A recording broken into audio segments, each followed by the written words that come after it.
Thank you for joining us. You are watching Mom to Mom with Liz Pizzato. I'm Regina Montgomery. And we just finished speaking to a midwife and a doula.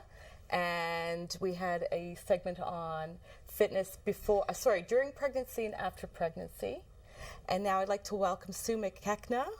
McKechnie. It's okay. I'm sorry, Sue. Sue McKechnie, thank you for coming on set. Thank you for having me. And she wrote a lovely book. And it is called A Sippy Cup of Chemo. Thank you, Sue, for coming. Thank you for having me. Yeah, it's a very interesting story you have, a mother's journey with your son. Yes. And, I couldn't imagine going through this journey, Yes. and then writing a book about it. That must have been quite a challenge for you, and a lot of emotion, I would think, is poured into that book. Absolutely. So tell us a little bit about, the inspiration behind the book. You know what? It's our family story about our son's diagnosis with a brain tumor when he was 16 months old.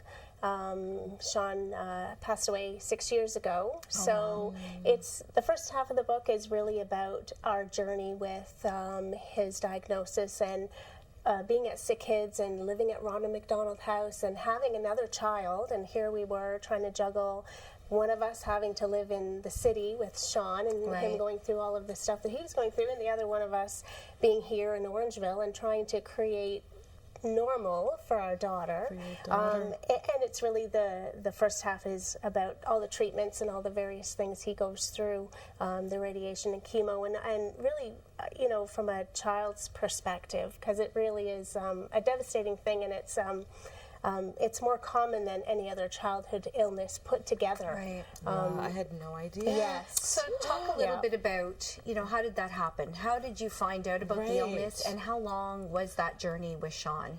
So probably about a month before his diagnosis, we noticed that he was irritable and losing balance, and we went back and forth to the doctors many, many times, and it wasn't until we actually went to Headwaters here that a great doctor just said, that's it, let's get him into a CAT scan, and it was that immediate, this is what's happening, and you've got to go to Sick Kids because it's the best place to go.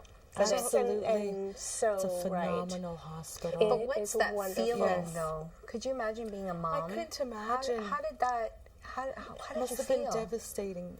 Absolutely devastating. I don't think you realize, and I don't think we really realized the depth of it until maybe a week afterwards. Do you just start thinking, what do we have to do to save my child? Do you get in that mode immediately? I think for me, it was, it's okay. We're going to get through this. Right. It will prevail. This is just a bump in our life, and we'll have this great story to tell at the end of it, and we're going to get completely through this. And I never lost hope. Even after they said, this is a terminal diagnosis, 18 months afterwards, really? Yes. The tumor reoccurred, and this is now a terminal diagnosis. I thought, What a dear little boy. Look at, he's up on the screen. He's so Absolutely he was a monkey. That's So for did sure, you spend sweetie. 18 months at Ronald McDonald House and Sick Kids, or was there a time you came home? Because what would that be like like you said, you had another child, you're married, you have another life. How do you do that? How do you balance that? It was crazy. It was, we did Ronald McDonald House for probably about 2 months. Then we came home for a couple of weeks. Then we were back at a therapy center in Toronto because Shawn needed to learn to talk and walk and all of that stuff all over again. We were there for a while, and then we came home, and things were really good for a couple of months, although he was in actually a body cast, which is kind of a crazy story, and he was 2 at the time, and because they had to take a little piece of a bone out of one of his vertebrae to get to the tumor, to get it out initially, and he didn't compensate for it, so he had to have this. And my husband and I were like, what are we going to do with this 2-year-old in this cast? 2-year-old especially. And it was fantastic. He learned to scoot around the floor with it. He was but that was just the type of kid he was. With help from his sister, I'm sure, right? You know what? She was the best therapy ever for him. She was amazing. She kept him laughing and happy, I'm sure, right? Absolutely. So when did the book come about? How far after did it come about? So about 3 years ago, we thought, we really want to document this for Jamie, our daughter, and for all these other people that really, really supported us. We wanted to document the journey. And not only that, we really wanted to support families who have gone through this. There's not a lot out there, and nobody gets it like another parent who's lost a child. Nobody gets it. So I really wanted to put it down on paper and really talk about the journey of grief and us realizing that Shawn might be gone, but he's really still very much a part of us and very much a part of our everyday. And we went through that whole journey. And I think at the end of the book, the reader sort of finds a piece to that. And that's what I hope we accomplish with, moms and dads who've lost a child. I hope they read it and think, I'm not alone. So the name, is that really how it worked? He had chemo in his sippy cup. It was crazy. He had to drink it? Yeah. So we tried some experimental chemo, which was kind of our last hope that something would work. And my husband would don this mask on, don these big gloves on, mix up this chemo, because it was a type that you could do at home, thank goodness. Mix up this chemo, put it in a syringe, put it in the sippy cup, and then hand it to a 2.5-year-old. So here he was. It was just bizarre, like Alice in Wonderland type of bizarre, but yeah, so it was strange, but it absolutely happened. Wow. Yeah. So take us through the book. So you talk about sort of the journey, but how does it leave the reader? Like, is this a tearjerker? Do I need a box of Kleenex? Yeah, I have heard that it definitely, once you start it, you can't put it down. Strangers have told me that they stay up all night long, and definitely it is a sad story. Of course it is a sad story, but absolutely. I really hope that at the end the reader feels a sense of peace, especially for someone who's lost somebody they love, because we really do feel like Shawn is still very much a part of our lives and kind of sent me the courage to do this. Did the process of writing the book help you? Sure. Yes. Of course. I and think your heart and soul is in that book. Yes. Right? Absolutely. Scott, you have a very positive demeanor about the whole thing. I mean, realistically, some people maybe wouldn't be that open. There's lots of things that happen and people don't really talk about it. It happens and it's their private matter, and you're putting out your private matter public. Yes. So how do you get to that point though? How do you, and how do you find share that heart? Like, I'm sure, it was therapy and I'm sure there was a lot of tears writing it, but how do you get to that point to do that? You know what? I couldn't have done it in the first 2 or 3 years. Okay. Definitely not. I think I had to be at a certain point in my grief journey of losing Shawn.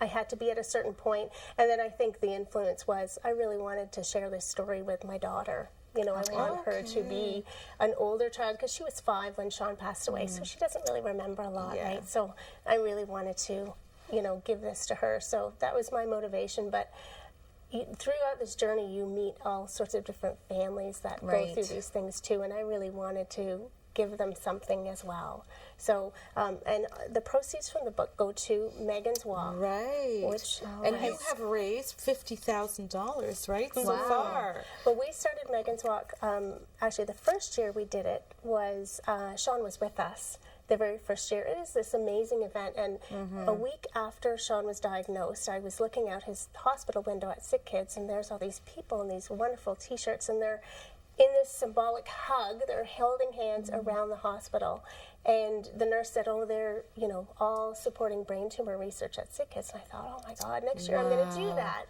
And we did, and it is just amazing to hold hands and look up and see all these little faces, families and faces of kids going through cancer, and it's just an amazing event, and it's on Mother's Day weekend every year. Every year we do it, and we have Shawn's team. That's our team that does it, and we continue to raise money, and all the proceeds from the book go to Megan's Walk, and it promotes. provides funds for brain tumor research at sick kids. So now the book is available locally Yes. at Book Jody's Lore? Book Oh, Lore, sorry. Jody's Hair for Flair. Yeah. Where was And it? Amazon.ca. Yes, Not CA. the com. It's Not the CA. com, it's Yeah. Amazon.ca. But it's nice to support local and go into Absolutely. some of the local dealers. It's nice that they are selling the book on your behalf Right. and Yes. locally. So it's a local story. It's a local. So it's a great thing. And the other thing is we're going to give away a copy of the book Yes, on we our are. Facebook page. So the Facebook page will come up at the end of the show. So like our page. But what we're encouraging you to do is you like our page to get Right. to Get to Sue's Sue's page, Facebook and then we'll page. do a random draw. And so we'll probably do that. I guess the end of November we'll give away the book. Sue will contact you. We'll leave that for Sue to do. Yes. She can Yeah. contact the I lucky will. winner. But if you'd like to, and I think it's a great story, and I can't wait to read it myself. So like our Facebook page, like Sue's Facebook page, and then you could have a chance to win the book. And if you don't win the book, we obviously would love that you go out and purchase the book. But Sue, thank you so much Thank for you joining us so much, today Sue. and having the courage to do this, because I think it's you. going to help a lot of people. Thanks so much. We would like to thank you for joining us on this edition of Mom to Mom, and we'd like to thank Serendipity Antique and Boutiques for our beautiful set that they've created here. We'd also like to thank For Your Image, who does our makeup and has to put up with me, for an hour.